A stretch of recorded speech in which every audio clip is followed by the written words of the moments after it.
दोस्तों, ये है दुनिया का एकमात्र ऐसा लिक्विड जो किसी भी चीज पर गिर जाए तो वह उस चीज को तबाह कर देता है। इस लिक्विड का नाम है गैलियम। अगर आप इसे अपने हाथ पर रखोगे तो इस लिक्विड से आपको कुछ नहीं होगा, लेकिन अगर इसे लैपटॉप पर डालोगे तो यह उसको तबाह कर देता है। उसे कागज की तरह फाड़ देगा। किसी एल्यूमिनियम की सख्त चीज के ऊपर डाल दिया जाए तो यह उसको पिघल कर रख देगा।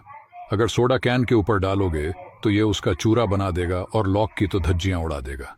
ये इतना पावरफुल होता है। इस तकनीक को हाइड्रोटिपिंग कहते हैं, जिसमें अगर आप अपना हाथ भी डालोगे तो भी इस पर बिल्कुल सटीक डिजाइन छप जाएगा। इसके इस्तेमाल से किसी भी चीज पर सुंदर सुंदर डिजाइन बनाए जा सकते हैं। लेकिन ऐसा कौन सा पेंट है जो पानी में नहीं मिलता है?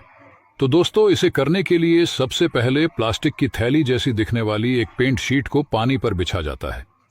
इस सीट पर बिल्कुल वैसा ही डिजाइन बना होता जैसा जूते, चप्पल और प्लेट जैसी किसी भी चीज पर बनाना हो।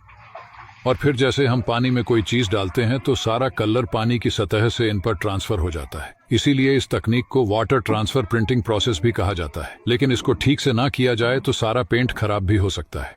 इंडोनेशिया में करवाई जाने वाली बाली स्विंग पूरी दुनिया में फेमस है, लेकिन असल में ये झूला ज्यादा ऊंचा भी नहीं होता। और तो और इसमें झुलाने वाले वर्कर भी अपने आप को रस्सी से बांध कर रखते हैं। आप जानते हैं, पांडा एक ऐसा जानवर है जिसको चिड़ियाघर में भी रखने पर हर समय केयर टेकर की जरूरत पड़ती है। अगर एक पल भी इनको अकेला छोड़ दिया जाए तो अपनी जान भी ले सकते हैं।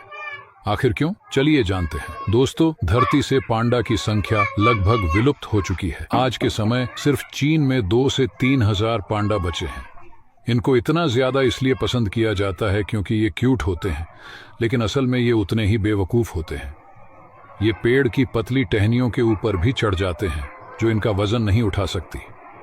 और तो और ये खतरनाक करतब दिखाने से भी नहीं चूके चाहते। जब इनको चिड़ियाघर में रखते हैं तो इनको खाना पीना भी अपने हाथों से खिलाना पड़ता है।